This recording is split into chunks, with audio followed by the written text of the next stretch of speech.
Man, thanks for joining us. It's Reveal on the Street. It's on a beautiful Monday morning here, right again in the city of Ibadan. This morning we'll be going through the front page of the newspaper in our usual way as we take the top stories on the front page of the newspaper. This morning we'll be looking at the Punch newspaper and the Nigerian Tribune. I am your regular anchor, Yekin Abidemi. FG can be trusted. That is on the front page of the Punch newspaper. FG can be trusted, said not. We negotiated with NMA. Minister insists. We can't go back to our members with empty promises. Pay first. Not. We didn't hold talks with you. Your matters is in court. Ngige tells doctors. Details on page 2 of the Punch newspaper.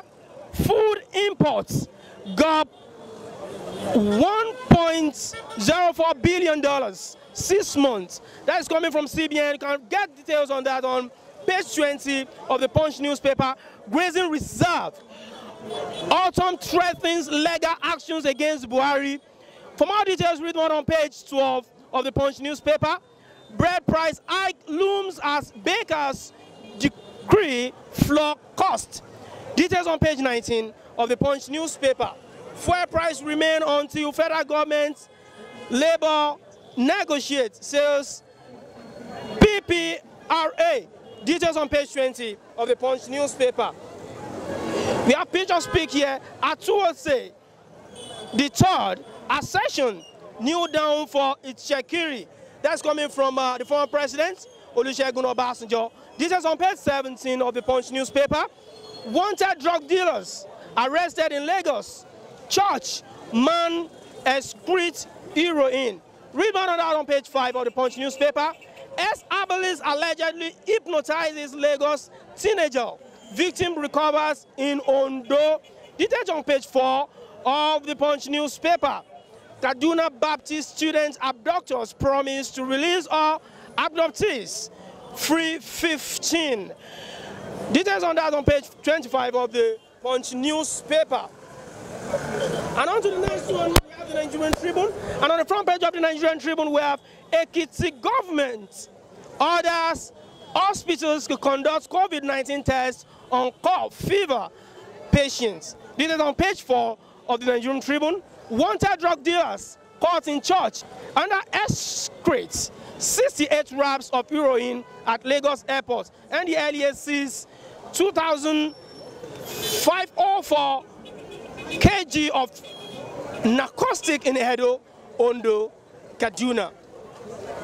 Platy killing, Kwara Ogun, evacuates stranded Unijos students.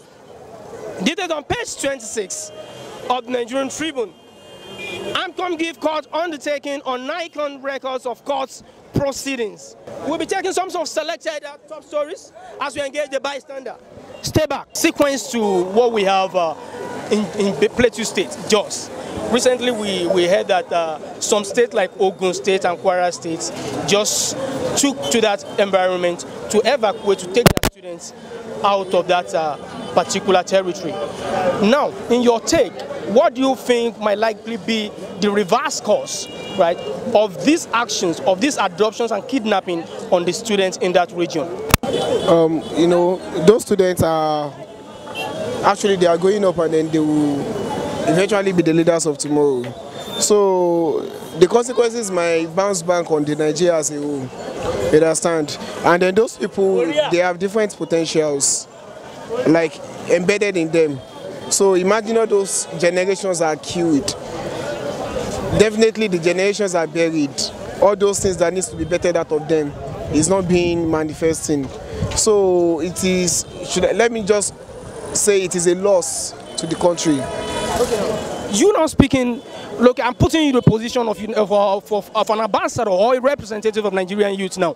What do you think, if you have to speak for Nigerian youth, what do you think the federal government should do in their efforts to protect, right, and salvage the future of the Nigerian youth? We know that security is actually important. Security. So to ensure maximum security, no losses. Security.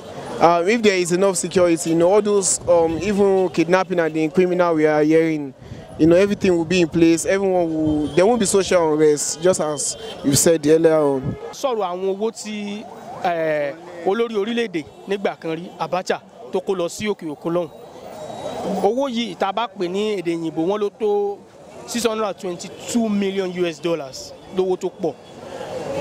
Ẹni tó wá jẹ́ bí agbẹnusọ àbí amúgbálẹ́gbẹ̀ẹ́ fún ààrẹ Professor Ibrahim Gambari ó ṣàlàyé bí wọ́n ṣe lo owó yìí. Tá bá wá wo àwọn nǹkan tó là kalẹ̀ ó ṣàlàyé bó ṣe lò lọ́nà tó jẹ́ pé àwọn èlò nǹkan tó lò ní àwọn àmúlò kọ̀ọ̀kan tó ń ṣe níbẹ̀ ó jọ mọ́ lílò ní iléeṣẹ́ ààrẹ. Tá a bá wo owó yìí ṣé a lè sọ pé owó yìí ó nípa lára ọmọ orílẹ̀-èdè Nàìjíríà rárá ti sá. Ohun kan ní pé ẹ mọ̀ pé àwa Nàìjíríà ọmọ Nàìjíríà èyí tó bá sọ fún ọ náà la gbọ́ torí the more we look the less we see. Ìta báyìí lórí screen la lè sọ yìí pé lóòótọ́ báyìí ni tó bá jẹ́ pé lóòótọ́ wọn gbowó ìlọ́dọ̀ Abacha tá a sì ń gbọ́ láti gbọ́ Ọbásanjọ́ náà pàápàá ti tààrẹ tó ní àgbà 232 kan 211 million kan tí ṣe lówó dọ́là iye rẹ̀ kése kékeré ìtàn ló fún yẹn kó jáde lórí screen fún ó gbé jáde àwọn èèyàn lè mọ̀ pé tán náà fún ni bóyá fún security fún ààbò president ni o káàwọ̀ àgbọ̀n náà lórí ammunition project wọn fi ṣe yẹn kó gbé síta kárí àbí kò yé ọ̀pọ̀lọpọ̀ èèyàn ọ̀gbàgbọ́nu tí wọ́n wí yẹ pé wọ́n bìlí pé mugun ni wá wọ́n sì máa ní mugun síbẹ̀ torí tí wọ́n bá gbowó yẹn owó ìlú ni ìlú yẹ kó fi ṣe lóore ó yẹ kí àwọn tó wà ní ètò ẹ̀kọ́ kó jẹ àǹfààní rẹ̀ àwọn tó ń pè ní àgbẹ̀ àti ohun ọ̀gbìn kó jẹ ń bẹ̀ iléeṣẹ́ ìwòsàn ó yẹ kó jẹ ń bẹ̀ àwọn aláìní àtàwọn tó ríṣẹ́ ó yẹ kó ṣe nǹkan kan sí i n rò pé wọ́n ṣe pẹ̀lú pípé tàbí ìmọ̀ tó jinlẹ̀ òbí ṣe dàbí ó dàbí aridesat àwọn nǹkan wọn tó pọ̀ jù iṣẹ́ òde sí ń ta crime pọ̀ ìkànnì Boko Haram ìkànnì Fúlàní yẹn. Ẹ jẹ́ ká wo ọ̀rọ̀ ètò ẹ̀kọ́ lórílẹ̀‐èdè Nàìjíríà ká wo ọ̀rọ̀ ìgbésùmọ̀mí ìjínigbé bó ṣe ń lọ káàkiri. Ní kò pẹ́ yìí a rí wípé àwọn ìpínlẹ̀ kọ̀ọ̀kan wọn lọ sí ìpínlẹ̀ Plateau ní ilé ẹ̀kọ́ gíga Unijos tó lọ ń kó àwọn ọmọ wọn látàrí ọ̀rọ̀ ètò yàtọ̀ sí Baptist Kaduna tó lọ ń kó àwọn ọmọ wọn níbẹ̀. Irú ipa wo lẹ rò pé léyìí ó ní lórí ètò ẹ̀kọ́ pàápàá jùlọ tá a bá wo àwọn ọ̀dọ́ tó ń bẹ níbẹ̀ tán jẹ́ ògo orílẹ̀-èdè Nàìjíríà kí lè ròyìn. n tó fi hàn ní pé àìlera ìjọba àpapọ̀ àti àìlera òfin wa sórí bẹ́ẹ̀ ní Ghana síbẹ̀ lórí South Africa síbẹ̀ lórí Togo tó ń jẹ́ àwọn ọmọ gbé school síbẹ̀ lórí ní àwọn European country àìkíyèsára àti àìmójútó nǹkan pè ní. ta la fẹ́ dẹ̀bi rú bàbá dáàdi wa. federal government àti àwọn agbófinró láfisọ̀ ó wà lọ́wọ́ Buhari ààrẹ àti àwọn tó ṣe kíni tó ń ṣàkóso orílẹ̀-èdè. kí lẹ rò pé káwọn alákòóso orílẹ̀-èdè kí lẹ rò pé kí wọ́n ṣe. a pèrí ajá a pèrí kòkò tá a fi ṣe é nǹkan yóò ṣẹlẹ̀ wọ́n béèrè ntí Buhari ṣe nígbà tó wà ń tẹ̀nà rẹ̀ kí ni àwọn àṣeyọrí rẹ̀ gbogbo àwọn nǹkan tó ń kọ́lẹ̀ náà ni ó lọ sínú archive àti àkọọ́lẹ̀ ntí Murtala ṣe àti Gowon àwọn sọ ntí Awólọ́wọ̀ sọ wọ́n sọ tí bàbá Buhari bá ń gbé eléyìí ó yẹ kó ní pé kí ni wọ́n sọ lẹ́yìn tòun náà àyígẹ̀tẹ̀mí kí ni legacy tó máa give down ipe nígbà tí tèmi tó ṣẹlẹ̀ rèé tó ráwọn kan ti bàjọba ìjẹ́jìnà ìjọba àgbẹ̀ náà dẹ̀ rí yóò lọ sí sùn so èmi ò rí pé nǹkan kan tó wù ní orí à ń bẹ̀ ìyàsùn bẹ́tà kọ́mọ̀ ṣe second time yìí. ẹ ṣe àtọkùn nǹkan tẹ́mi káyọ̀ lórí ọ̀rọ̀ yẹn ni pé àìní ètò ààbò tó dájú àní security ní Nàìjíríà yìí security gangan nìkan tó ń disturb wa ní Nàìjíríà yìí torí most of things àwọn ìjọba nǹkan tí ó yẹ kí wọ́n fowó ṣe ni wọ́n fowó ṣe nítorí kí wọ́n fowó ṣe wọ́n fowó ṣe wọ́n dẹ̀ ní àwọn Yorùbá máa ń pòwe kan pé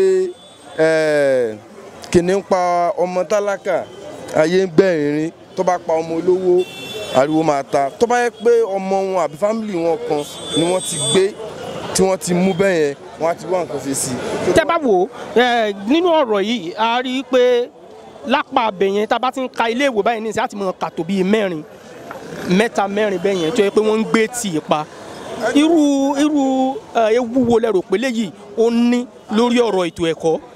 ewu tó wà ń bẹ̀ pọ̀ torí most of àwọn akẹ́kọ̀ọ́ mi wà tó yẹ pé wọ́n ti fẹ́ ṣe àṣeyọrí ìgbà tí wọ́n bá ti ilé ẹ̀kọ́ wọn pa àti tẹ̀síwájú náà ẹ̀kọ́ sí ó máa ní wàhálà fún ó máa ní problem bọ̀ ẹlòmíì dẹ̀ ti wà tó yìí wò pé bóyá owó tọ́rọ́kọ́bọ̀ tí ìyá àti bàbá tó tùjọ tó fẹ́ fi ràn níléèwé wọn á ti náwó yẹn síbòmíì kó tó di pé àsìkò tán máa resume máa tó á dín bí ìyẹn ṣe fẹ́ kàwé á dínkù á fakùdé fún akẹ́kọ̀ọ́ yẹn nítorí pé àwọn ìyá àti bàbá ẹ̀ wọ́n ní lọ́wọ́ eléyìí wọn dẹ̀ ti pèsè sílẹ̀ táwọn fẹ́ fi ràn lọ wọn á rówó wọn á tún lọ náwó yẹn síbòmíì ó máa fakùdé fún wọn. kí wàá ní ìmọ̀ràn yín fúnjọba? ìmọ̀ràn tèmi fúnjọba ni pé kí wọ́n ṣàjọ kí wọ́n ṣàánú àwa mẹ̀kúnnù torí most of àwa mẹ̀kúnnù nìyà ń jẹ jù ìyà ọjà àwọn olówó kí wọ́n ṣàánú àwa mẹ̀kúnnù kí wọ́n jọ nítorí tọ́lọ́run.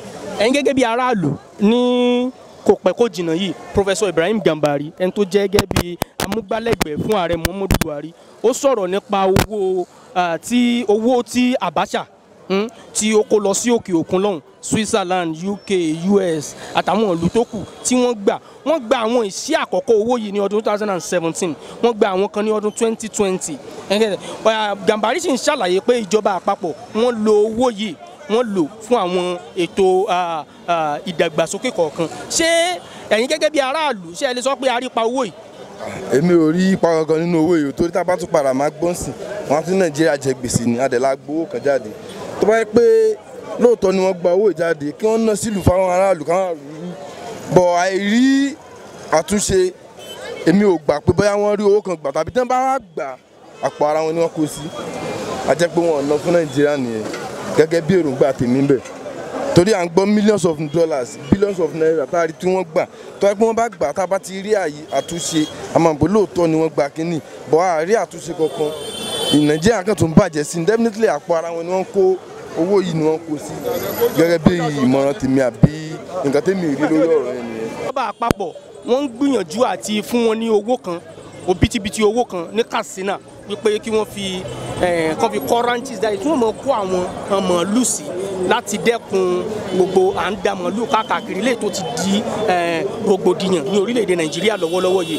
Fálànà wá sọ wípé irú owó tíjọba àpapọ̀ tó ń pinnu láti fún wọn yìí pé owó náà ó gbọ́dọ̀ jẹ́ nǹkan tó yẹ pé ó gbọ́dọ̀ kárí nítorí ó ṣàlàyé débi kùnkùndùn ó ṣàlàyé wípé ìjọba wípé òfin orílẹ̀-èdè Nàìjíríà yìí òfin tá à ń lò ó ṣàlàyé ẹ̀ka kan níbẹ̀ tó sọ wípé ẹ̀tọ́ ni fún ìjọba àpapọ̀ láti rí i pé gbogbo ohun tí wọ́n bá ń pín ó káàkiri kó má jẹ́ pé yóò wà fáwọn ẹ̀yà kan nínú èrò tí yín kílẹ̀ rò ṣé ẹ rò wípé bí tí ogun bá ti ń jà wọ́n jù tó ti ń bá wọn jù lé ẹ kí ìjọba àpapọ̀ fojú sí ni àbí èrò tí yín ni pé ní tí Fálànà sọ bó ṣe yẹ kó rí nù gẹ́gẹ́ bí òfin ṣe làálẹ̀.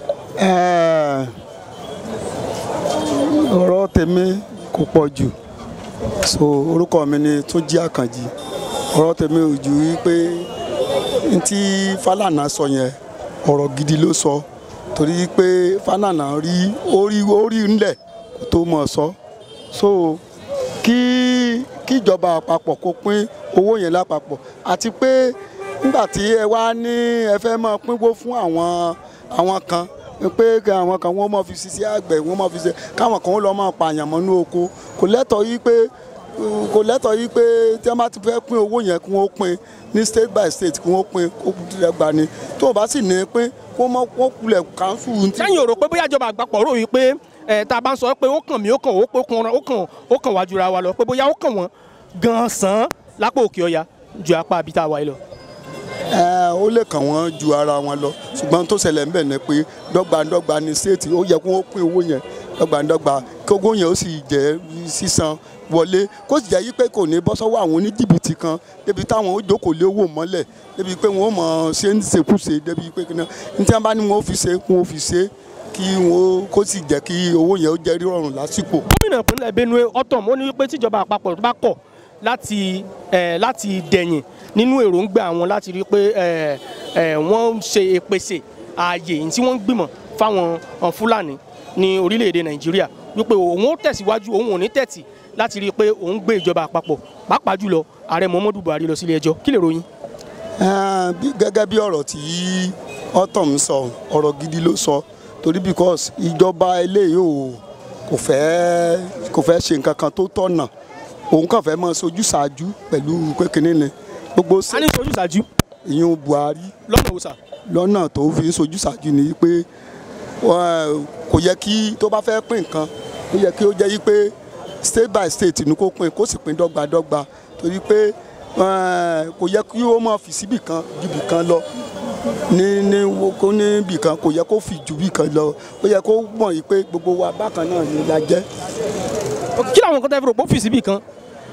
tẹ́mi fi lérò ni pé ọ́fíìsì bìkan ni pé nígbà tó bá sọ yìí pé owó ilé ẹ fún wọn níbi báyìí ẹ fún wọn ní ilé ẹ fún wọn ní ẹ fún àpẹẹrẹ ẹ fún wa ní bíi 10,000 níbí ẹ fún wa ní 5,000 bí ẹ fún kékeré kan bí kò lẹ́tọ̀ọ́ yìí pé kó rí bẹ́ẹ̀ ó yẹ kó rí bá tí ò bá dẹ̀ ní pínwó fún wọn kó má wulẹ̀ kó pínwó fún ṣéètì kankan. This is what we'll be throwing curtains on today's episode of Review on the Streets.